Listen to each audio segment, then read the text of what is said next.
Rescue aid ট্রাস্টের উদ্যোগে এবং ম্যানকাইন্ড চ্যারিটেবল ফাউন্ডেশনের সহযোগিতায় বিশ্বনাথে প্রতিবন্ধীদের গ্রাম হিসেবে পরিচিত আমতৈল গ্রামের 400 অসহায় পরিবারের মধ্যে ঈদ উপলক্ষে খাদ্য সামগ্রী বিতরণ করা হয়েছে।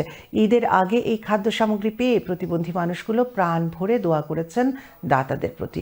শামীম হোসেনের ক্যামেরায় বিস্তারিত দেখুন মঈনুদ্দিন মঞ্জুর রিপোর্টে। সকাল থেকেই গুড়ি গুড়ি বৃষ্টি, জনজীবন যেন বিপর্যস্ত। তারপরও থেমে নেই রেস্কিউ এইড ট্রাস্টের মানবিক কার্যক্রম। ঈদের সময় যাতে প্রতিবন্ধী পরিবার হাসিমুখে ঈদ করতে পারে, সেজন্য বৃষ্টি উপেক্ষা করেও ফুড প্যাক নিয়ে আমতৈল গ্রামে হাজির হয় রেস্কিউ এইড ট্রাস্ট টিম। স্থানীয় একটি সেন্টারে 4 শতাধিক পরিবারের হাতে একে একে বিতরণ করা হয় ফুড প্যাক।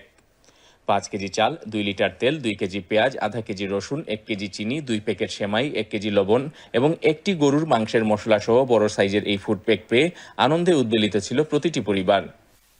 আমার ঘর 3 জন প্রতিবন্ধী, আমার স্বামী তারা আব্বাও প্রতিবন্ধী, 18 বছর ধরে। আমার 2টা বাচ্চা প্রতিবন্ধী, আমার বাচ্চা আনছে, আমার 2টা বাচ্চা খাদ্য পাইছেন। আমি অনেক খুশি, আল্লাহর রহমতে আমি খুশি হয়ে ঈদ করবো, তারা টান লাগি দোয়া করবো। আজ গুরজানে উপলক্ষ খাবার জিনিস দিছেন অত্যন্ত তারা ধন্যবাদ। আর আমার এখান গড় দিছেন, গড় খান্তা আগে ভাঙ্গা ছিল না, গড় খান্তা তারা মানাইয়া দিছেন, বাচ্চা লইয়া সাইতে রইয়া তারা আল্লাহ দুনিয়া আখেরাতর বাচ্চা বানাইতা নামাজ পড়িয়া তারা লাগি বেশি বেশি হইয়া দোয়া হন। তারারে কত মাল মাস্তা দিছেন জানি আপনারা, আমরা যেবার খুশি হয়েছি, আপনারা লাগে দোয়া হরমনি। অনুষ্ঠানের প্রধান অতিথি হিসেবে উপস্থিত ছিলেন রেস্কিউ এইড ট্রাস্ট বাংলাদেশ চ্যাপ্টারের chairman professor doctor Musaddek Ahmad Chowdhury. Amtail গ্রামের প্রতিবন্ধীদের জন্য অব্যাহতভাবে সহযোগিতা করায় প্রবাসীদের প্রতি কৃতজ্ঞতা প্রকাশ করেন তিনি।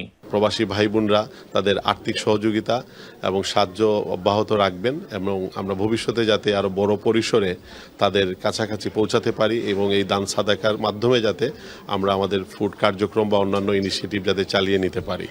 ম্যানকাইন্ড চ্যারিটেবল ফাউন্ডেশনের সহযোগিতায় পরিচালিত অনুষ্ঠানে বিশেষ অতিথি হিসেবে উপস্থিত ছিলেন greater Sylhet development and welfare কাউন্সিলের কেন্দ্রীয় ট্রেজারার সালেহ আহমদ ও কেন্দ্রীয় উপদেষ্টা মুসলিহ আহমদ ও লেখক কলামিস্ট জিবলুর রহমান। তারা সবাই এই মহতী কার্যক্রমে প্রবাসীদের আরও উদারভাবে সহযোগিতার আহ্বান জানান। প্রবাসী নেতৃবৃন্দ আমি হইলাম বা প্রবাসী ডোনার যারা হইলাম, আপনারা প্লিজ আপনারা রেস্কিউ ট্রাস্ট চ্যানেলের মাধ্যমে আপনারা যা ত্রাণ আরও আপনারা বারোকে সাহায্য বারোকে, এবং এটা ওই গ্যারান্টি আমি দিতাম পারি আর কি, যে আমি আমার বিভিন্ন সময় এখানে আমার সৌভাগ্য হয়েছে এবং এটা 100% ট্রান্সপারেন্ট বোধ এটা ডিস্ট্রিবিউশন একটা ওর খুব সুন্দর।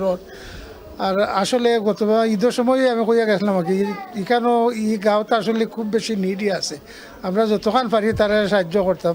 যে মানুষজন দেখা যাচ্ছে খাদ্য সামগ্রী নেওয়ার জন্য, তো যতজন লোককেই দেওয়া হয়েছে আমরা দেখতে পাচ্ছি এরা আসলে প্রয়োজনীয়, এদের খাদ্যটা প্রয়োজন। চ্যানেলস ও রেস্কিউ এইড ট্রাস্টের ফাউন্ডার মাহি ফেরদৌস প্রতিষ্ঠিত প্রজেক্ট আমতৈলের আওতায় এবং প্রবাসীদের দানে এই গ্রামের জীবনমান উন্নয়নে চ্যারিটি কাজ দীর্ঘদিন থেকে চলমান আছে। Moinuddin Manju, channels news, Sylhet.